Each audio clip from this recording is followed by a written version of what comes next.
आज हमने बेसिकली जो पढ़ना है वो देखना है कि रीनल ट्यूबुलर डिफेक्ट्स, यानी कि अगर इन ट्यूब्स में, मतलब ये हमारे पास पीसीटी है, ये हमारे पास क्या कहते हैं thick standing loop of Henle है, ये डीसीटी है, ये हमारे पास कलेक्टिंग डक्ट्स है, अगर इसमें कोई ना कोई इशू आ जाता है तो हमारे पास क्या इफेक्ट्स आते हैं।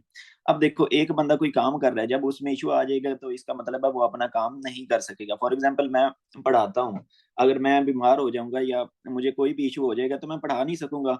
तो अब हम इसी तरह ये जो ट्यूब्स होंगी, ये जब खराब हो जाएंगी, इनमें मसला आ जाएगा, तो फिर क्या होगा कि हमारे पास ये अपना फंक्शन छोड़ देंगी। तो सबसे पहले हमारे पास क्या होती थी, पीसीटी होती थी ना। तो उसी के रिलेटेड जो हमारे पास सिंड्रोम है उसको हम कहते हैं फेनकोनी सिंड्रोम। कि इसमें क्या होता है कि बेसिकली जो पीसीटी का डिफेक्ट आ जाता है, हमारे पास जो प्रोक्सिमल कन्वोलेटिव ट्यूब्यूल होती है ना, मैं पहले आप लोगों को समझा देता हूँ।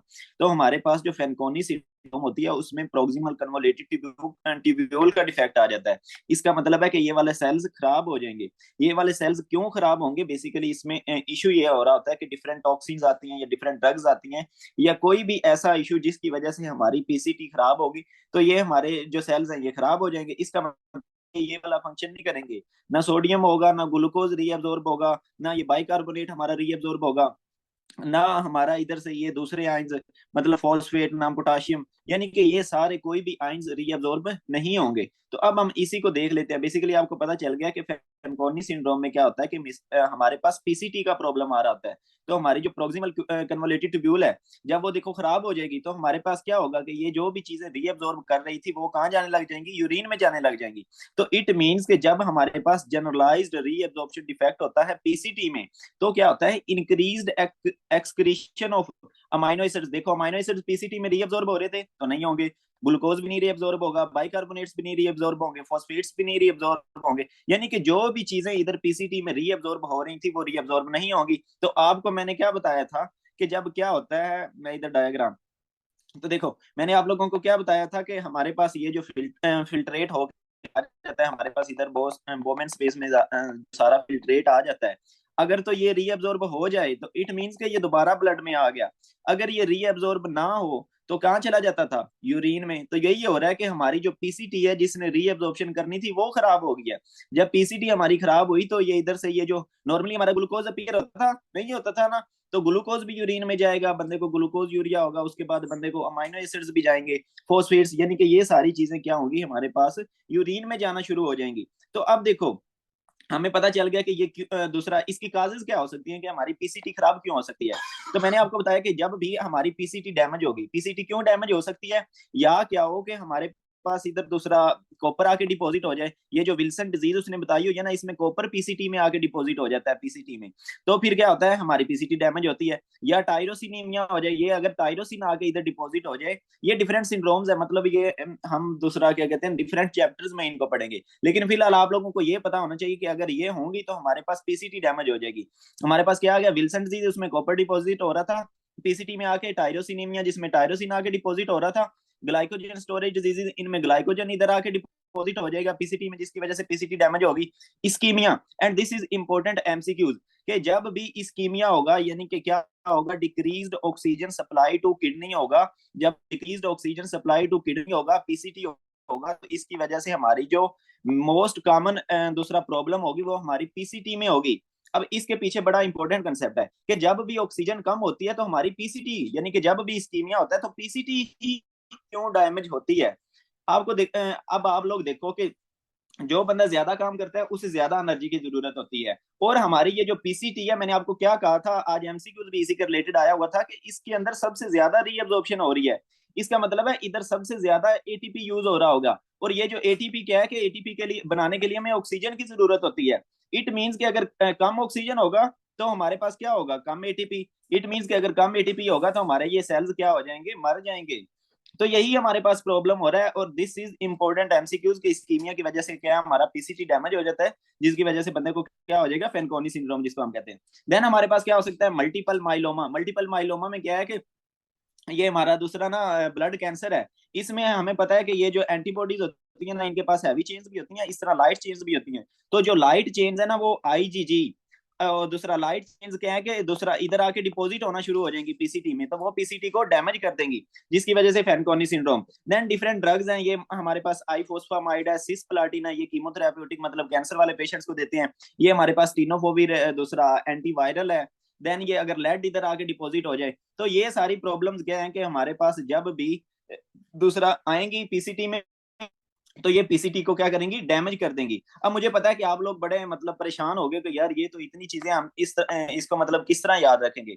आई नो कि आप लोगों को ये वाला इधर याद नहीं होगा, लेकिन क्या है कि जब हम दूसरा हर चैप्टर में पढ़ेंगे ना इनको डिटेल से, तो फिर आप लोगों को अच्छा मतलब ये याद हो जाएगा। फिलहाल आप लोगों को मस्ट ये पता होना चाहिए कि हमारे पास जो फैनकोनी सिंड्रोम होती है उसमें पीसीटी का प्रॉब्लम होता है, ये आपको पता होना चाहिए।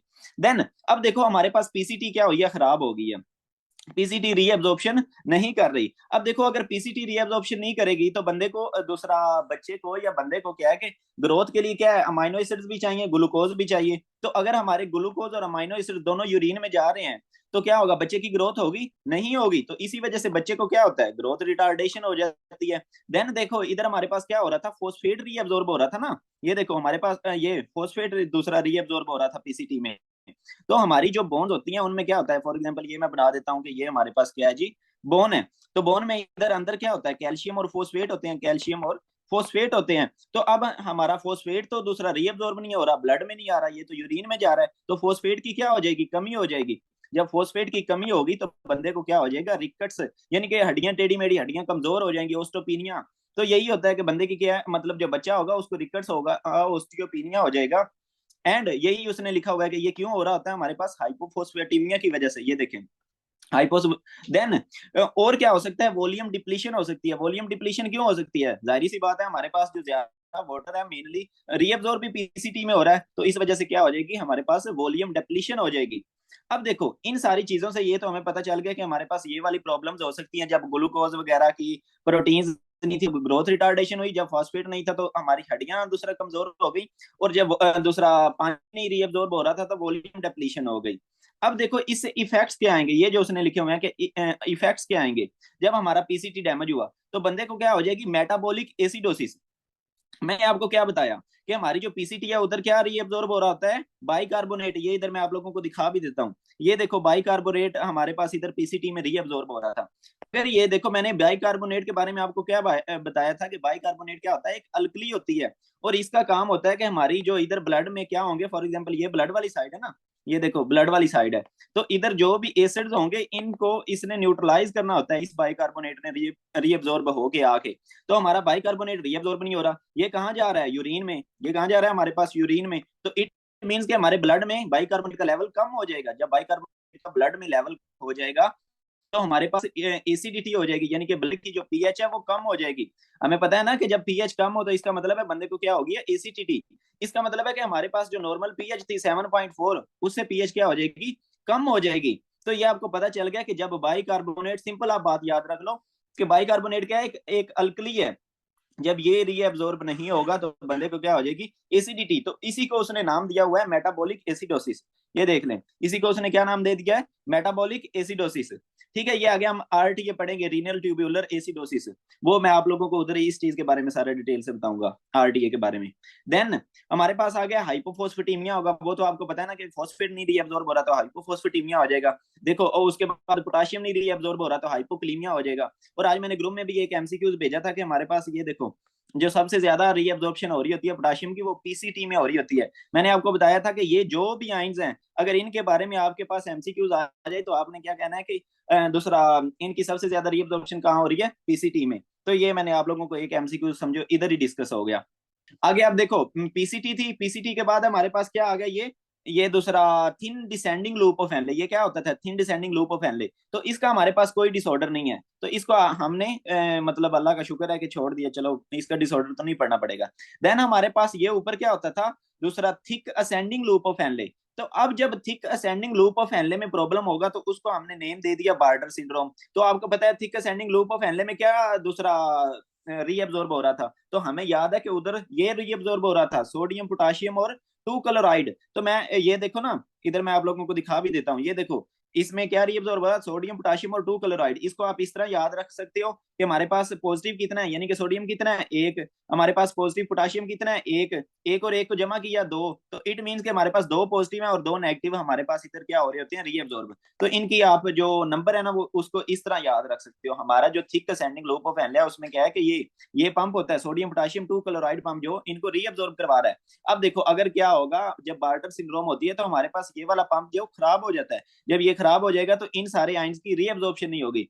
तो वही उसने हमारे पास बार्टर सिंड्रोम में हमने पढ़ना है कि जब हमारे पास क्या हुआ, रीअब्जॉर्प्शन डिफेक्ट हुआ इसमें thick ascending loop of Henle में, जिसकी वजह से ये वाला ट्रांसपोर्टर काम छोड़ गया। जब इस ट्रांसपोर्टर ने काम छोड़ा तो हमारे पास क्या हुई, अब ये चीज समझने की है, हाइपर कैल्सीयूरिया, हाइपोक्लीमिया और मेटाबॉलिक अल्कलोसिस इसमें कैसे हो रही होती है, ये मैं आप लोगों को समझाता हूँ।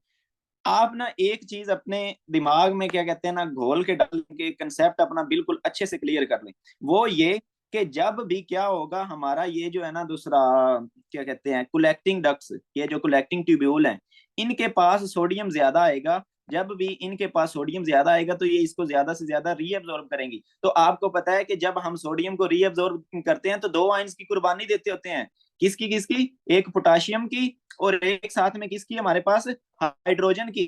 तो ये देखो, जब देखो मैं पोटाशियम की कुर्बानी दूंगा तो इसका मतलब है ब्लड में कम हो जाएगा ना।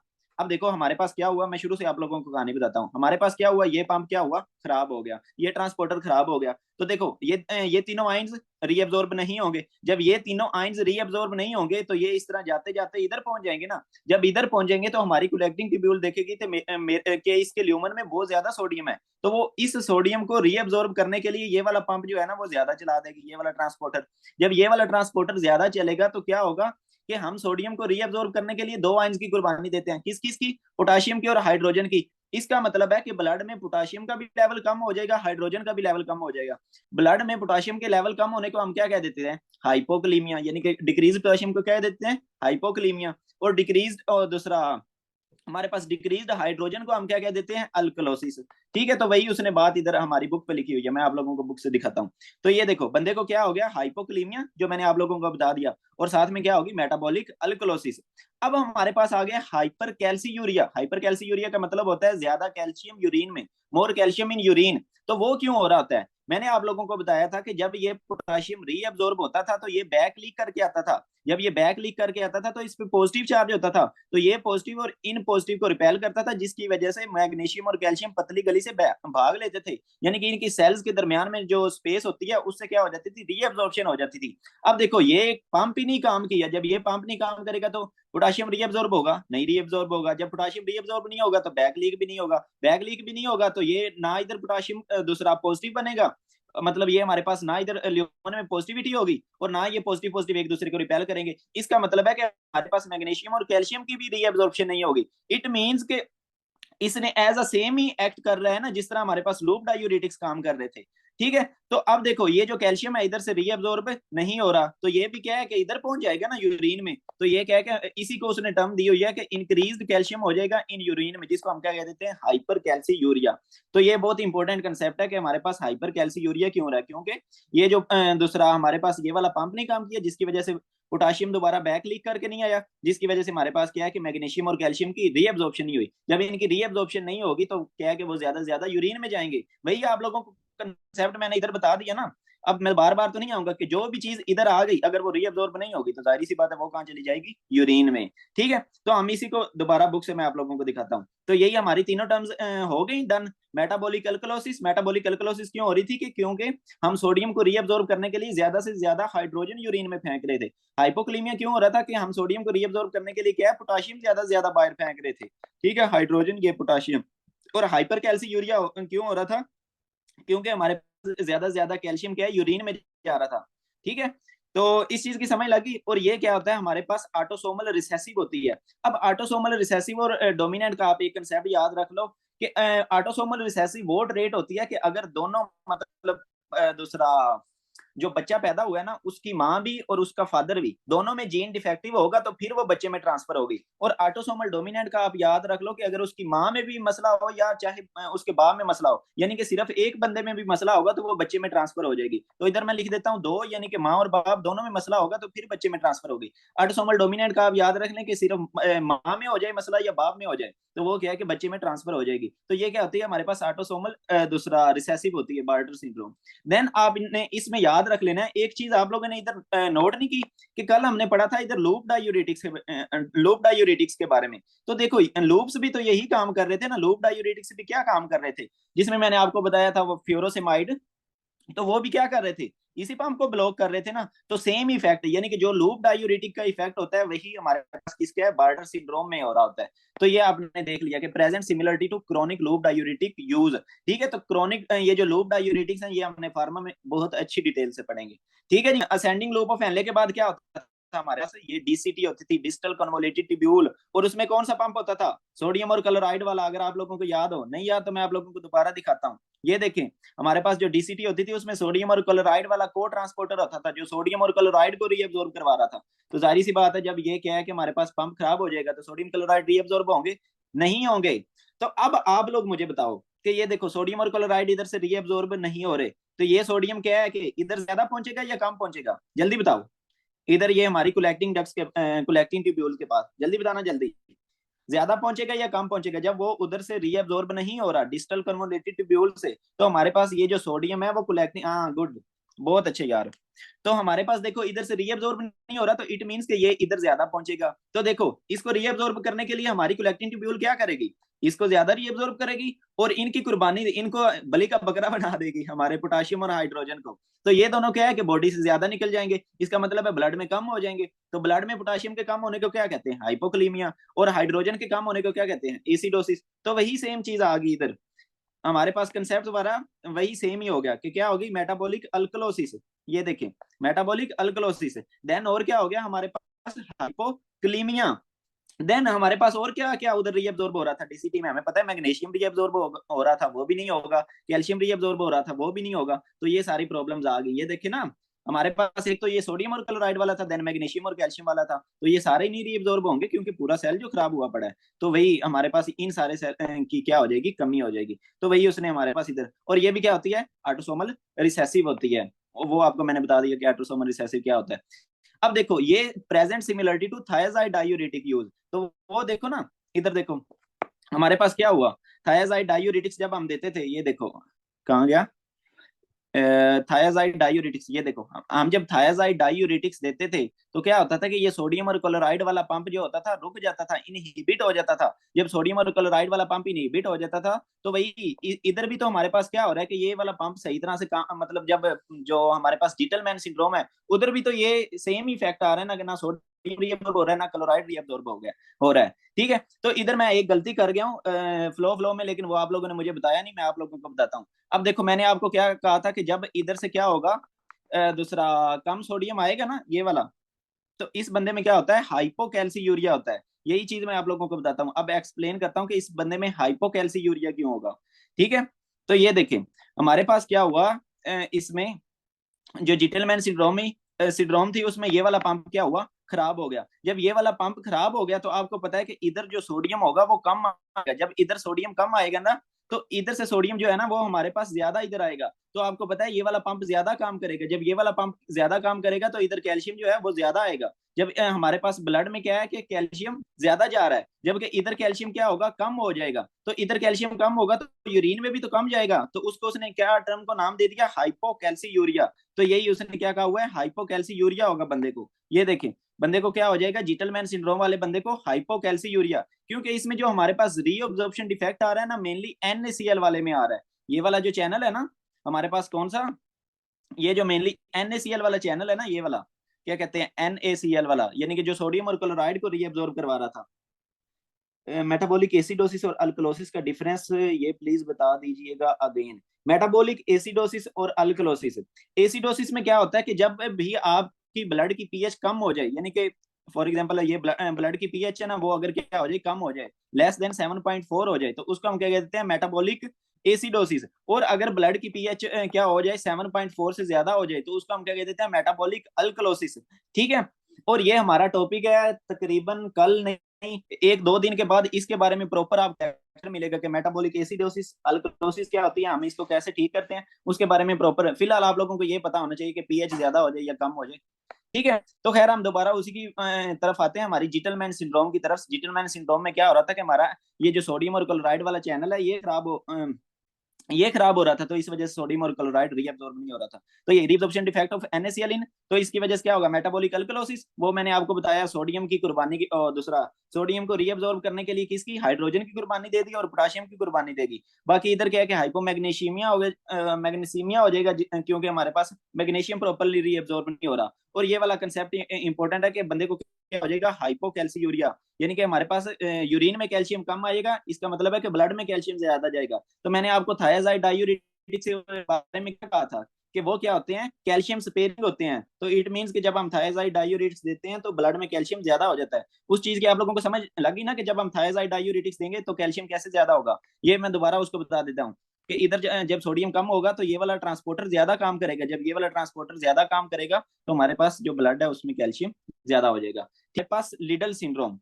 अब सिर्फ हमारा काम रह गया, लास्ट पे कौन सी बच गई है, हमने तीनों पढ़ ली ना पिछली वाली, लास्ट पे हमारे पास कौन सी बच गई है, ये कलेक्टिंग डक्ट्स। तो अब हमने जो दोनों सिंड्रोम्स पढ़नी है ना, तो हमारी कलेक्टिंग डक्ट्स में प्रॉब्लम होना है। तो कलेक्टिंग डक्ट में हमारे पास पहले क्या हो रहा था कि फेनकोनी सिंड्रोम में भी लॉस ऑफ फंक्शन हो रहा था सेल्स का, बार्टर सिंड्रोम में भी लॉस ऑफ फंक्शन हो रहा था हमारे असेंडिंग लूप ऑफ एनले का, जिटलमैन सिंड्रोम में भी लॉस ऑफ फंक्शन हो रहा था किसका, हमारी डीसीटी के NaCl वाले चैनल का। लेकिन ये जो लिडल सिंड्रोम है ना, इसमें क्या हो रहा होता है कि हमारे पास गेन ऑफ फंक्शन, यानी कि उधर सेल्स काम करना छोड़ गए थे लेकिन इधर सेल्स पागल हो गए हैं। सेल्स कौन से पागल हुए हैं, मेनली एक हमारा ये जो चैनल है ना, ये सोडियम वाला इनएक चैनल, ये पागल हो गया है। तो जब ये पागल होगा तो ये ज्यादा से ज्यादा क्या करवाएगा, सोडियम को रीअब्सॉर्ब करवाएगा। जब ये ज्यादा से ज्यादा सोडियम को रीअब्सॉर्ब करवाएगा तो कौन सी आयन बाहर निकलेंगे, ये वाला बाहर निकलेगा ना, पोटाशियम बाहर निकल जाएगा, इसकी कुर्बानी दे देंगे और हाइड्रोजन की कुर्बानी दे देंगे। तो इफेक्ट्स वही सेम है, हाइपोकलीमिया, हाइपोकलीमिया यानी कि डिक्रीज्ड पोटाशियम इन ब्लड, और हमारे पास क्या है कि मेटाबॉलिक, दूसरा alkalosis because of decreased hydrogen in blood, क्योंकि क्या हो रहा है कि हमारी जो कलेक्टिंग डक्ट्स है उधर से हाइड्रोजन और पोटाशियम ज्यादा सेक्रीट हो रहा है। तो वही उसने लिखा हुआ है कि बंदे को क्या होगा, मेटाबॉलिक अल्कलोसिस। ये देखिए बंदे को क्या हो जाएगा, मेटाबॉलिक अल्कलोसिस, और साथ में क्या है कि हाइपोकलीमिया।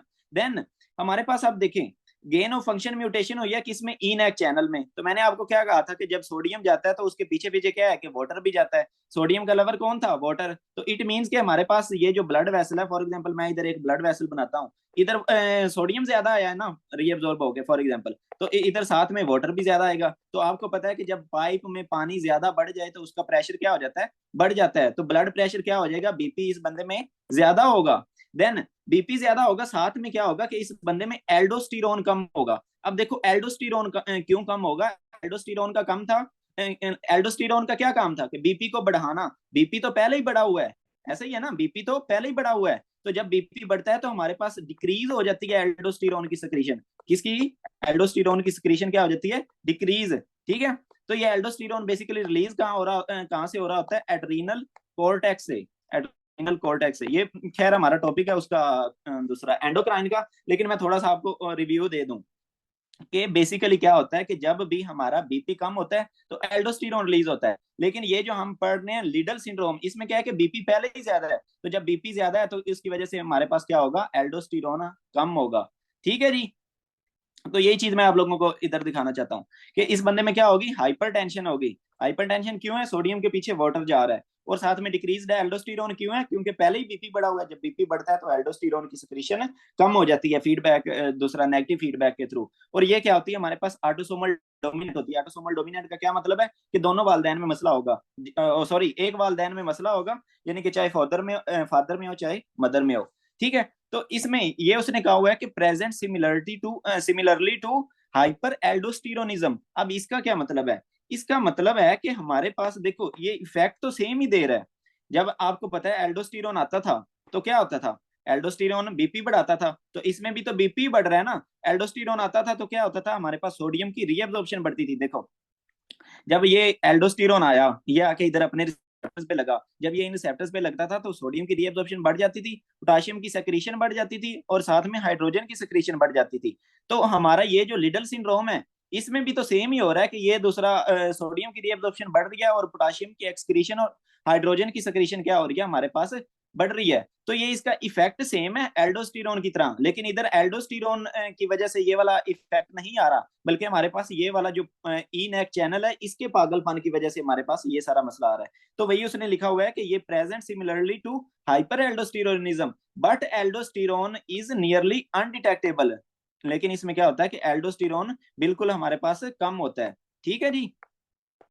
तो इसकी अब देखो हम ट्रीटमेंट क्या करेंगे, ट्रीटमेंट में हम दे देंगे लिटल सिंड्रोम में एडिमा काज हो सकता है due to excessive reabsorption of water.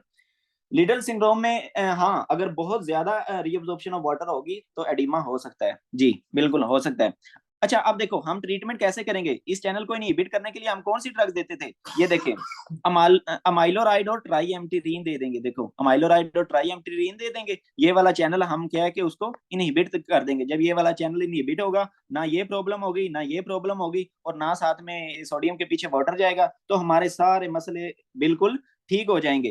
ठीक है। अब देखो आप लोग मुझे बताओ कि ये वाली हम ड्रग्स दे सकते हैं स्पाइरोनोलेक्टोन या एप्लिरिनोन लिडल सिंड्रोम वाले बंदे को, एंड दिस इज एमसीक्यू कि हम जो है ना लिडल सिंड्रोम वाले बंदे को ये वाली ड्रग्स नहीं दे सकते क्योंकि ये तो इधर रिसेप्टर्स पे काम कर रही हैं, लेकिन क्या है कि हमारे पास इधर रिसेप्टर्स वाला मसला ही नहीं है। हमारे पास मसला इसका इस चैनल का है, ये जो सोडियम वाला इनएक चैनल है ये पागल हुआ पड़ा है, तो हमने ऐसी ड्रग दी है जो इस चैनल को आके इनहिबिट करे। ठीक है। तो ये आपने याद रख लेना है कि इस देखो क्या है कि आपने अमाइलोराइड या ट्राईएम्प्टीरीन देनी है लिडल सिंड्रोम वाले बंदे को। फिर आगे जी सिंड्रोम ऑफ अपेरेंट मिनरेलोकोर्टिकोइड एक्सेस। अब थोड़ा सा मुझे आप लोगों को उसके बारे में बताना ही पड़ेगा, किसके बारे में, एल्डोस्टेरोन। ये जो एल्डोस्टेरोन होता है ना इसको हम मिनरेलोकोर्टिकोइड भी कहते हैं।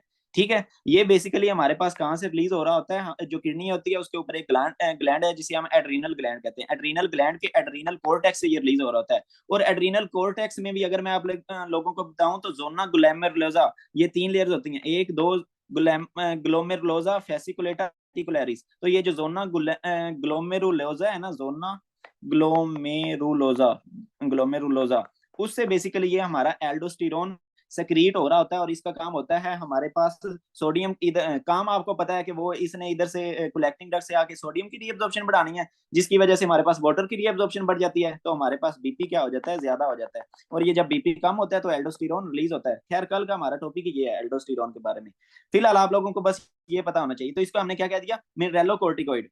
तो इसमें क्या होता है कि हमारे पास एक और हार्मोन होता है जिसे हम कहते हैं दूसरा कार्टिसोल।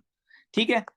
तो नॉर्मली ये जो कार्टिसोल है ना इसको हम कन्वर्ट कर देते होते हैं कार्टिसोन में। ठीक है। By the help of enzyme 11 beta hydroxy steroid dehydrogenase, 11 beta hydroxy steroid dehydrogenase, इसकी मदद से हम क्या करते हैं कार्टिसोल को कन्वर्ट कर देते हैं कार्टिसोन में।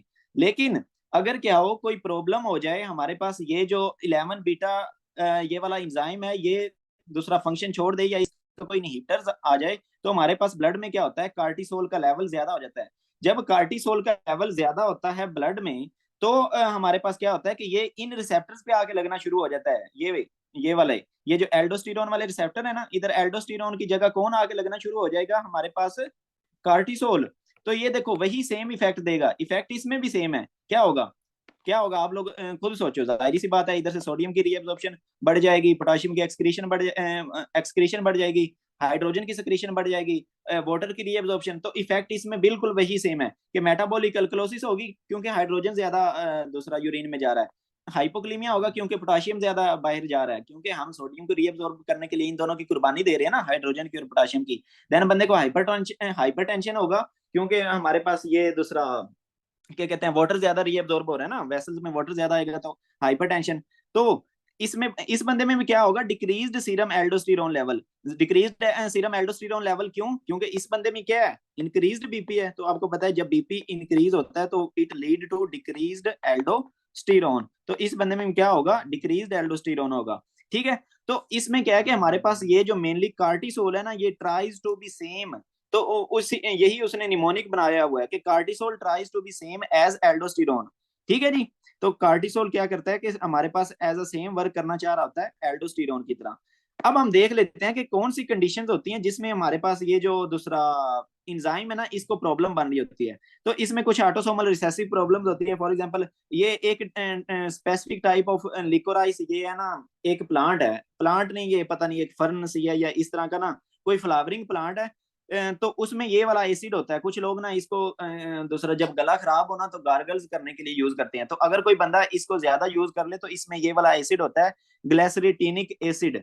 तो ये एसिड क्या करता है कि हमारा ये जो 11 बीटा एचएसडी एंजाइम है इसको इनहिबिट कर देता है। तो आपको पता है कि इसी ने तो कार्टिसोल को कन्वर्ट करना था किसमें, कार्टिसोन में। तो ये जब कन्वर्ट नहीं करेगा तो हमारे पास क्या हो जाएगा, इंक्रीज लेवल ऑफ कार्टिसोल हो जाएगा। जब इंक्रीज लेवल ऑफ कार्टिसोल होगा तो ये सेम इफेक्ट करेगा एज दूसरा हमारे पास एल्डोस्टेरोन। तो ये वाले हमारे पास इफेक्ट आ जाएंगे। यही उसने इधर चीज लिखी हुई है। तो अब देखो इस बंदे को हम ट्रीट कैसे करेंगे।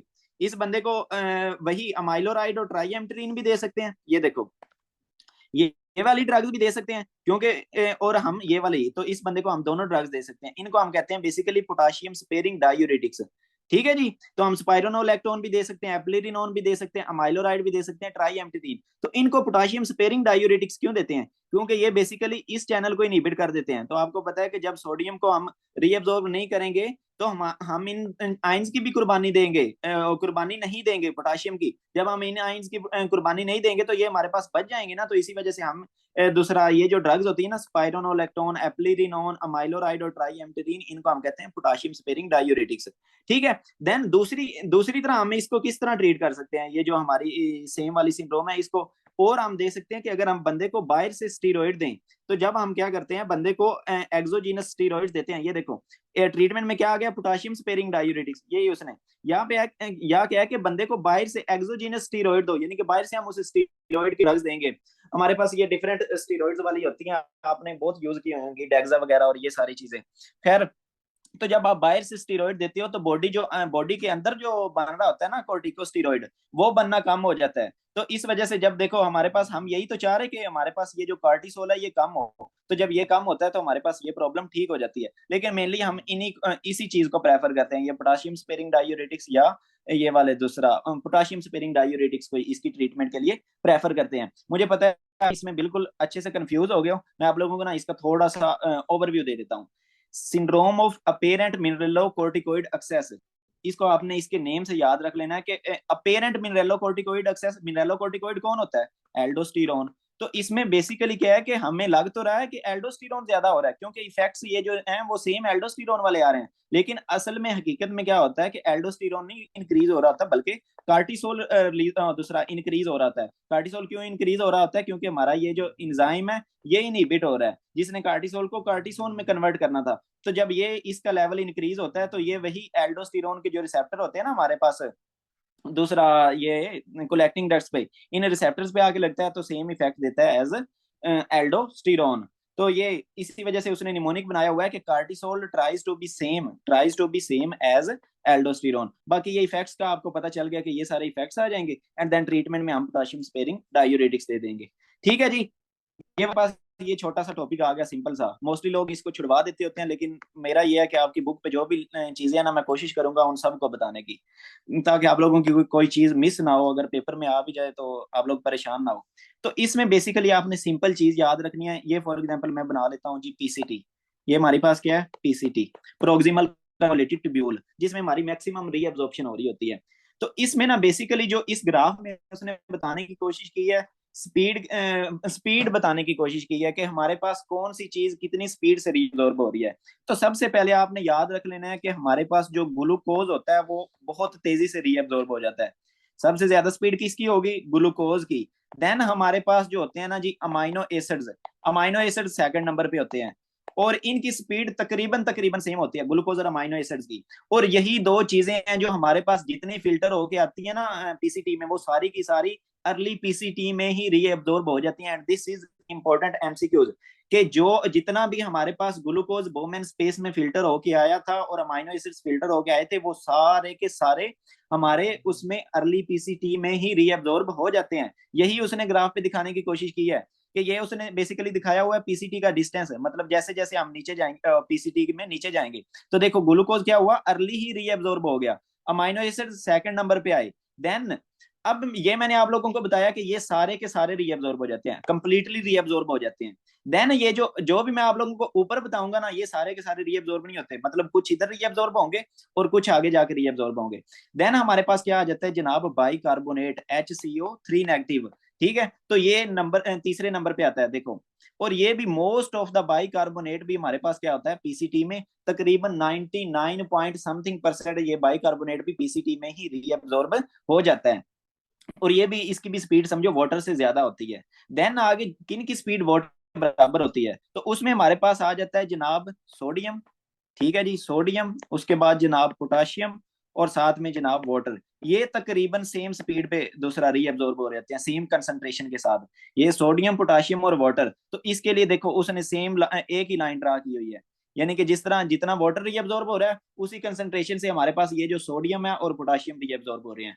ठीक हो गया जी। देन हमारे पास क्या होता है कि जो क्लोराइड होता है, वो क्लोराइड जो है ना, वो कुछ इधर रीअब्जॉर्ब होगा, कुछ आगे जाके रीअब्जॉर्ब होगा। और ये भी, ये जो सोडियम पोटाशियम और वाटर है, ये भी काफी हद तक हमारे पास पीसीटी में ही रीअब्जॉर्ब हो रहे होते हैं। देन जो क्लोरीन है ना, वो इनसे कम कंसंट्रेशन में, मतलब वो वाटर से, अब जो मैं नीचे लिखूंगा ना, वो वाटर से स्लो स्पीड से रीअब्जॉर्ब हो रहे हैं। एक क्या आ गया हमारे पास क्लोरीन के, क्लोरीन वाटर से स्लो स्पीड से। ये जो वाटर के ऊपर है ना, ये समझो ये तो सेम स्पीड वाले हैं, इनकी क्या होगी, सेम स्पीड होगी सोडियम की, पोटाशियम की और वाटर की रीअब्जॉर्ब होने की। इनकी ये जो ऊपर वाले तीन है, इनकी वाटर से ज्यादा स्पीड है। ये देखो जो लाइन के नीचे है ना, ये तीन, इनकी वाटर से ज्यादा स्पीड है रीअब्जॉर्ब होने की पीसीटी में। जबकि ये जो ऊपर वाले हैं, इनकी वाटर से कम स्पीड है, और ये जो सेम लाइन पे है, इनकी वाटर से सेम स्पीड है। ये बेसिकली MLE का है, लेकिन आप लोगों को मैं पढ़ा देता हूँ जल्दी जल्दी। ठीक है, खैर।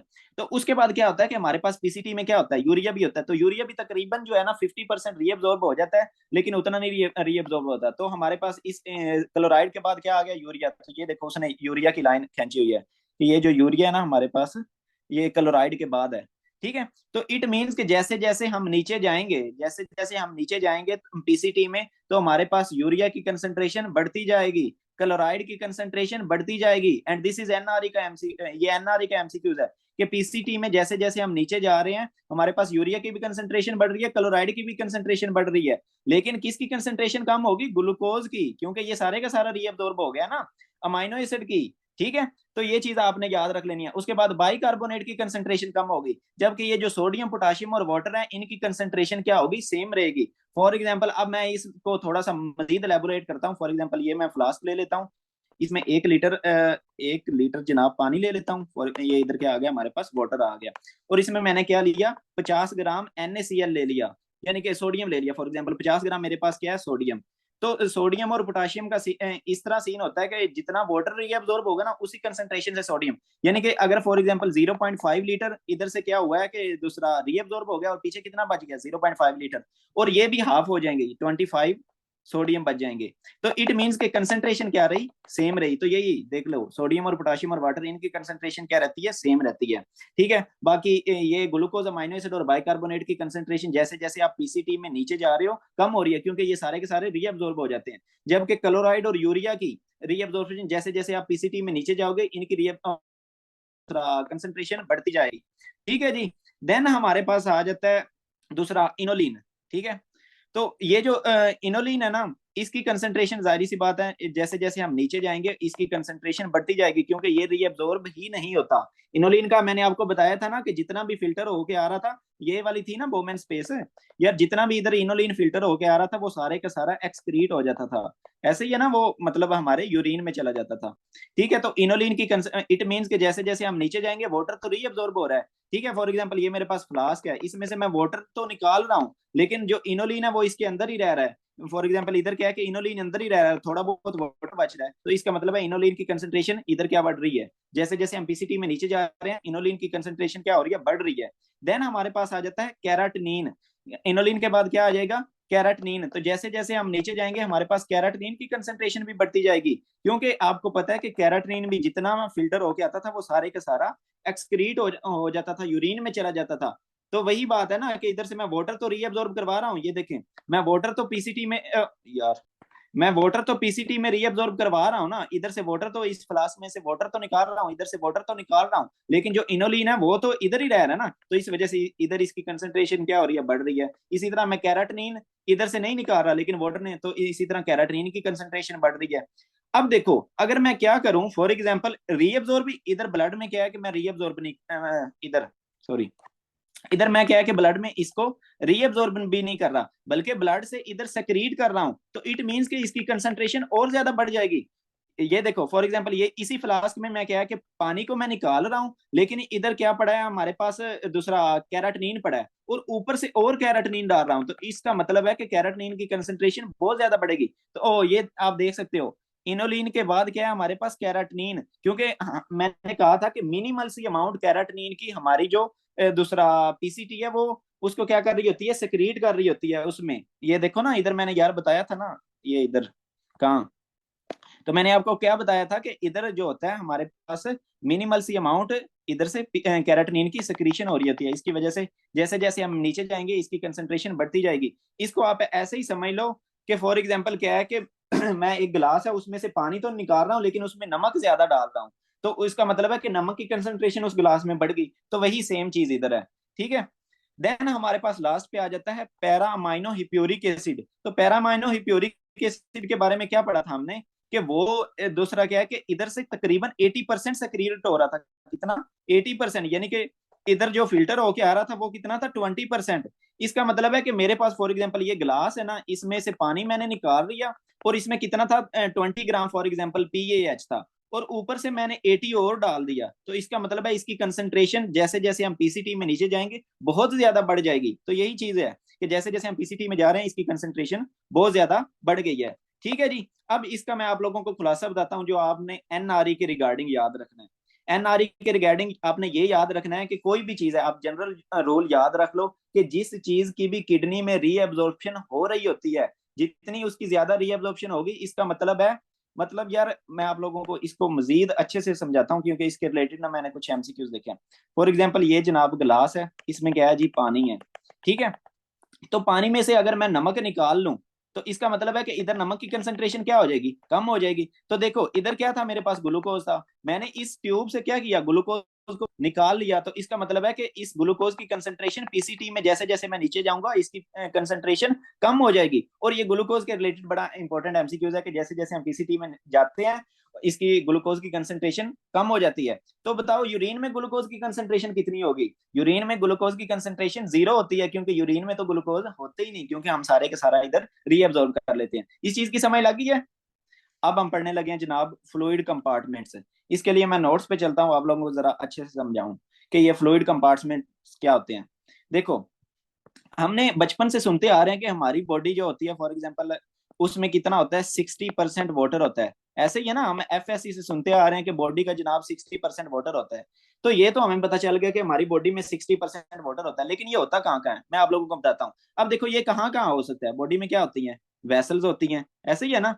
तो इसका मतलब है वेसल्स में हो सकता है पानी, ब्लड होता है ना, ब्लड में क्या है कि प्लाज्मा होता है, प्लाज्मा किसका, मेनली वाटर और प्रोटीन्स और डिफरेंट चीजें होती हैं। इसका मतलब है कि ब्लड वेसल के अंदर हो सकता है, या ब्लड के अंदर क्या होते हैं, आरबीसीज, इसको मैं रेड से बना देता हूँ, वो आरबीसीज होते हैं। आरबीसीज क्या है, सेल्स है ना, तो सेल्स के अंदर वाटर हो सकता है, फॉर एग्जांपल आरबीसीज के अंदर वाटर हो सकता है। देन क्या है कि हमारे पास ये जो सेल्स होते हैं, हमारे पास इधर क्या होते हैं, सेल्स होते हैं ना, ये ब्लड से दूसरा ब्लड वेसल्स की, तो हमारी बॉडी किसकी बनी है, सेल्स की। तो इसका मतलब है कि सेल्स के अंदर वाटर हो सकता है, या सेल्स के दरमियान में जो स्पेस होती है उधर वाटर हो सकता है, ऐसे ही है ना। तो अब हम इन सारे वाटर्स को ना मैं नाम देता हूँ। मैं कह सकता हूँ कि ये जो वेसल के अंदर वाटर है इसको इंट्रावेस्कुलर कह सकता हूँ, इंट्रावेस्कुलर, जाहिर सी बात है, जो हमारे वेसल के अंदर वाटर है उसको मैं कह दूंगा इंट्रावेस्कुलर। और जो सेल के अंदर है, चाहे वो आरबीसीज के अंदर हो चाहे वो दूसरे सेल्स के अंदर हो, तो उनको मैं कह सकता हूँ इंट्रासेलुलर, यानी कि वो क्या है कि हमारे पास सेल्स के अंदर वाटर है। ठीक है जी। देन और क्या आ गया, ये देखो जो सेल्स के दरमियान में वाटर होता है उसको हम क्या देते हैं, इंटरस्टिशियल, इंटरस्टिशियल स्पेस वाटर, यानी कि इसको हम कह सकते हैं एक्स्ट्रा सेलुलर।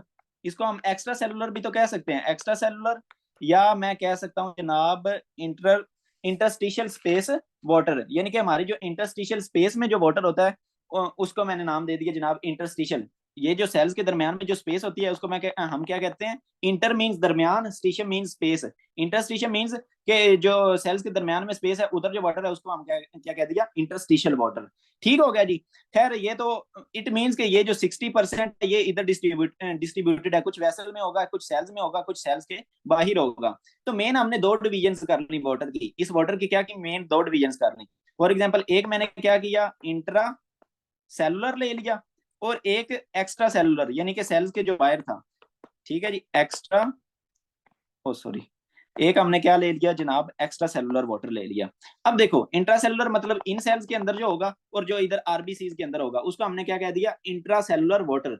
तो ये जो हमारे पास इंट्रा सेलुलर फ्लूइड होता है वो होता है ये जो 60% है ना, इसका 40% आप कहाँ पे मिलेगा, सेल्स के अंदर। तो 40% आपको कहाँ मिला, सेल्स के अंदर। और जो 20% है ना वो आपको मिलेगा एक्स्ट्रा सेलुलर, चाहे इधर इंटरस्टिशियल स्पेस में हो, चाहे इधर हमारे प्लाज्मा में हो। ये देखो ये तो सेल्स के बाहर ही है ना, तो इसको हमने क्या कह दिया जनाब, एक्स्ट्रा सेलुलर वाटर। देन आगे हमारे पास जो बुक में है ना, आगे भी डिविजन दी हुई है कि हमारे पास इंटरस्टिशियल फ्लूइड कितना होगा और प्लाज्मा में कितना होगा। यानी कि ये जो था दूसरा क्या कहते हैं, extra cellular fluid. Extra cellular fluid कहाँ कहाँ पे है, एक तो ये जो इंटरस्टिशियल है, और एक इधर प्लाज्मा में है। तो ये अब इसकी भी डिवीजन है कि इधर कितना होता है हमारी इंटरस्टिशियल स्पेस में कितना होता है, और इधर हमारे प्लाज्मा में कितना होता है। तो इसकी जनाब डिवीजन है 75% और 25%। यानी कि ये जो 75% होगा ये आपका होगा इंटरस्टिशियल स्पेस में, और ये जो 25% होगा ये आपका कहाँ पे होगा जनाब, प्लाज्मा वाला। यानी कि प्लाज्मा, तो इसको मैं लिख सकता हूँ 3:1, यानी कि 3 आपका कहाँ पे होगा जनाब, इधर इंटरस्टिशियल स्पेस में। और जो आपका 1 यानी कि 1 वाला होगा, एक हिस्सा कहाँ पे होगा आपका, प्लाज्मा में। देन और बाकी जो हमारे पास इंट्रासेलुलर है, इंट्रासेलुलर इन सेल्स के अंदर हो सकता है, और क्या है कि हमारे पास ये वाले जो आरबीसीज हैं इनके अंदर हो सकता है। खैर यही था हमारे पास अबाउट फ्लूइड कंपार्टमेंट्स। इसको अब हम इसी को ना बुक से थोड़ा सा देख लेते हैं ताकि आप लोगों का रिवाइज हो जाए। तो हमने आज पढ़ना है जनाब फ्लूइड कंपार्टमेंट्स, ये वाला टॉपिक। तो फ्लूइड कंपार्टमेंट्स में मैंने आपको बताया 60-40-20 का रूल। यानी कि हमारी बॉडी में क्या है, 60% क्या होता है, टोटल बॉडी वाटर होता है, जिसमें 40% क्या था, सेल्स के अंदर था, और वो जो दूसरा, और 20% क्या था हमारे पास, एक्स्ट्रा सेलुलर फ्लूइड था। और वो जो एक्स्ट्रा सेलुलर फ्लूइड था उसमें से कुछ इंटरस्टिशियल यानी कि सेल्स के दरमियान में फ्लूइड था, और कुछ प्लाज्मा वाला था जिसको हमने और इनकी रेशो क्या थी, 3:1। यानी कि हमारे पास ये फॉर एग्जांपल अगर 3 हिस्से ये है तो एक हिस्सा ये था। ठीक हो गया जी।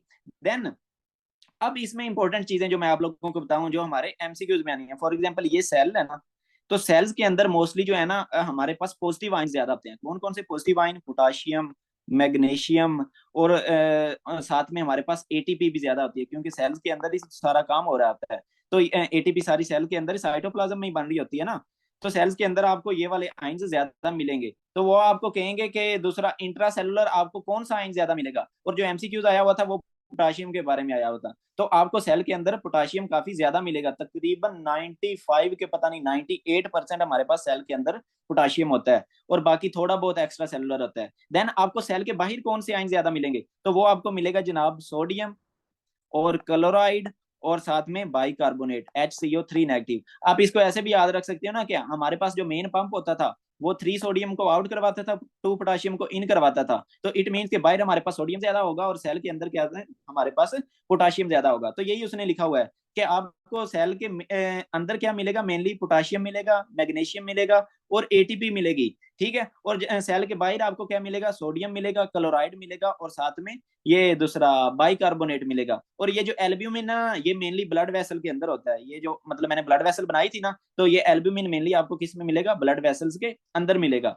देन जो है ना हम प्लाज्मा ये जो डिफरेंट वॉल्यूम्स हैं इनको मेजर करने के लिए हम डिफरेंट सब्सटेंसेस को यूज करते हैं। तो वो आपने ना बुक पे नोट कर लेना है, क्योंकि ना ये एमसीक्यूज आया हुआ था तो ये इधर नहीं लिखा, ये मैंने गाइडेंस से उठाए हैं। तो इधर मैं आप लोगों को लिखवाता हूँ। तो हम क्या करते हैं, कुछ बुक पे भी लिखे हुए हैं वो मैं आपको उधर से ही अंडरलाइन, बल्कि जो बुक पे लिखे हुए हैं वो मैं आप लोगों को उधर से ही अंडरलाइन करवा देता हूँ। तो हम जो है प्लाज्मा वॉल्यूम को मेजर करने के लिए रेडियो लेबलिंग एल्ब्यूमिन को यूज करते हैं। ठीक है, ये रटा है, इसमें कोई कंसेप्ट नहीं है। देन हमारे पास जो एक्स्ट्रा सेलुलर वॉल्यूम होता है उसको हम मेजर करने के लिए इनोलिन और मैनिटोल को यूज करते हैं। और आप लिख लो कि टोटल टोटल दूसरा ब्लड बॉडी वॉल्यूम को हम मेजर करने के लिए यूज करते हैं एंटीपायरीन, क्या एंटी, और यही उसमें आया हुआ था दूसरा एमसीक्यूज में कि हम टोटल बॉडी वॉल्यूम, एक तो हमने देख लिया ना कि प्लाज्मा वॉल्यूम को मेजर करने के लिए हमने एल्ब्यूमिन को यूज कर लिया, एक्स्ट्रा सेलुलर वॉल्यूम को मेजर करने के लिए हमने इनोलिन और मैनिटोल को यूज कर लिया, और टोटल बॉडी वॉल्यूम को यूज दूसरा मेजर करने के लिए हम क्या यूज करते हैं एंटीपायरीन। और साथ में आपने इसमें लिख लेना है जनाब, रेडियो एक्टिव वाटर को भी यूज करते हैं और हैवी वाटर को भी यूज करते हैं, ठीक है, एंटीपायरीन, और साथ में इधर मैं लिख देता हूं जनाब हैवी वाटर और रेडियो एक्टिव वाटर, ठीक है। तो ये तीन चीजें आप बेसिकली रेडियो एक्टिव वाटर, ठीक है, तो ये बेसिकली तीन चीजें आप यूज करते हो अगर आपने क्या टोटल बॉडी वॉल्यूम को, यानी कि टोटल वाटर का वॉल्यूम अगर आपने चेक करना हो ना, टोटल बॉडी वाटर चेक करना हो, ठीक है, टोटल बॉडी वाटर, यानी कि अगर आपने टोटल बॉडी का वाटर चेक करना हो तो आप इन तीनों को यूज करोगे, अगर आपने प्लाज्मा का चेक करना है तो एल्ब्यूमिन को, और अगर आपने एक्स्ट्रा सेलुलर चेक करना है तो आपने इनोलिन और मैनिटोल को यूज कर लेना है। देन और इसका फार्मूला हमारे पास ये वाला है, टी यानी कि दूसरा total blood volume into 1 minus hematocrit. Hematocrit का तो पता है ना यार, कि अगर हम क्या लें कि एक ट्यूब में दूसरा ब्लड को लें और उसमें जो सेल्स नीचे आरबीसी जो होते हैं वो नीचे बैठ जाते हैं, तो इनका जो मैस होगा उसको हम क्या कह देते हैं हिमेटोक्रिट। तो वो कितना होता है नॉर्मली हमारे पास 45% होता है, और ये जो ऊपर प्लाज्मा होता है ये तकरीबन कितना होता है हमारे पास 55% होता है। तो आपने क्या करना है कि अगर आपने दूसरा प्लाज्मा का वॉल्यूम चेक करना है तो आपने क्या करना है total blood volume into 1 minus hematocrit, ये फार्मूले को आपने रटा लगा लेना है, ठीक है। देन अगर आप लोग कहते हो तो ये मैं आप लोगों को फार्मूला समझा भी देता हूँ कि इसमें आपने कैसे चेक करना है, लेकिन अगर नहीं कहते तो इतना इंपॉर्टेंट नहीं है, जैसे आपको मैं वैसे कर लेता हूँ। अगर ये समझना है तो मैं समझा देता हूँ, जल्दी बताएं, समझना है कि नहीं समझना, स्किप करना है, जल्दी बताएं जल्दी। अच्छा जी, इट मीन्स के आप लोगों ने इसको नहीं समझना। खैर, आगे आपने इसमें जनाब एक चीज को रट्टा लगा लेना है, वो है सीरम ओस्मोलैरिटी, कि हमारे पास सीरम ओस्मोलैरिटी कितनी होती है। अच्छा करा ही दें, चले मैं करवा देता हूँ। तो ये चीज आपने इंपॉर्टेंट है, सीरम ओस्मोलैरिटी क्या होती है, और इस पे मैं आप लोगों का थोड़ा सा टाइम लूंगा कि सीरम ओस्मोलैरिटी क्या होती है। फॉर एग्जांपल, और सीरम क्या होता है, आप लोगों को ये पता है कि सीरम क्या होता है? यार ये है ना हमारे पास, फॉर एग्जांपल ये मैं बना लेता हूँ ब्लड वेसल है, इधर क्या होंगे ब्लड सेल्स होंगे, और इधर क्या होगा प्लाज्मा। ब्लड किसका बना होता है, ब्लड सेल्स प्लस प्लाज्मा। तो प्लाज्मा में से आप क्या करो, प्लाज्मा में क्या होते हैं, प्रोटीन्स होती हैं, वाटर होता है। तो प्रोटीन्स कौन सी, एल्ब्यूमिन होती है, और भी डिफरेंट प्रोटीन्स होती हैं। आपने क्या करना है कि प्लाज्मा में से निकाल देनी है एक प्रोटीन जिसका नाम होता है फाइब्रिनोजिन, जो कि इन्वॉल्व होती है, फाइब्रिनोजिन जो कि इन्वॉल्व होती है क्लोटिंग में। तो और प्लस आपने दूसरा कोएगुलेशन फैक्टर्स निकाल देने हैं, कोएगुलेशन फैक्टर्स आपने निकाल देने हैं। तो आपके पास जो बाकी दूसरा वाटर और जो फ्लूइड वगैरह बच जाएगा ना, उसको हम कहते हैं सीरम, ठीक है जी। तो ये जो हमारा सीरम होता है, यानी कि ये जो दूसरा हमारे ब्लड का फ्लूइड होता है जिसको हम कहते हैं सीरम, तो सीरम की ओस्मोलैरिटी कितनी होती है। जब भी आपके दूसरा सामने आए ना वर्ड ओस्मोलैरिटी या ओस्मोलैरिटी या ये सारी चीजें, इसका मतलब है कि दूसरा पानी में सोल्यूट्स कितने हैं, यानी कि सोल्यूशन में सोल्यूट्स कितने हैं। इट मीन्स कि हमारा सीरम क्या है, एक दूसरा सोल्यूशन है ना जिसमें वाटर भी होगा, डिफरेंट टाइप ऑफ आइंस भी होंगे। तो हमारी जो नॉर्मल ओस्मोलैरिटी होती है वो होती है जनाब 275 टू 295 मिली ओस्मोल्स पर केजी, मिली ओस्मोल्स पर केजी ऑफ वाटर, ठीक है। तो इसको हम नॉर्मली ले लेते हैं कि हमारी जो नॉर्मल सीरम ओस्मोलैरिटी होती है वो लेस देन 300 होती है। और इसको मेनली कौन से आइंस बना रहे होते हैं, मेनली हमारा जो सोडियम होता है, हमारा जो जनाब ग्लूकोज होता है, और साथ में यूरिया। तो ये तीन ओस्मोटिक प्रेशर को मेनली कंट्रीब्यूट कर रहे होते हैं। और जो एमसीक्यूज आया हुआ था वो सोडियम के बारे में आया हुआ था, कि जो दूसरा हमारी सीरम ओस्मोलैरिटी को मेनली कंट्रीब्यूट कौन कर रहा होता है, सोडियम, ठीक है जी। देन अगर कहो तो मैं आप लोगों को एक दो चीजें और भी बताना चाह रहा हूँ इसी के बारे में, कि हमारे पास ओस्मोटिक प्रेशर क्या होता है और ओनकोटिक प्रेशर क्या होता है, और इसमें डिफरेंस क्या है, क्योंकि मोस्टली लोग इसमें कंफ्यूज होते हैं।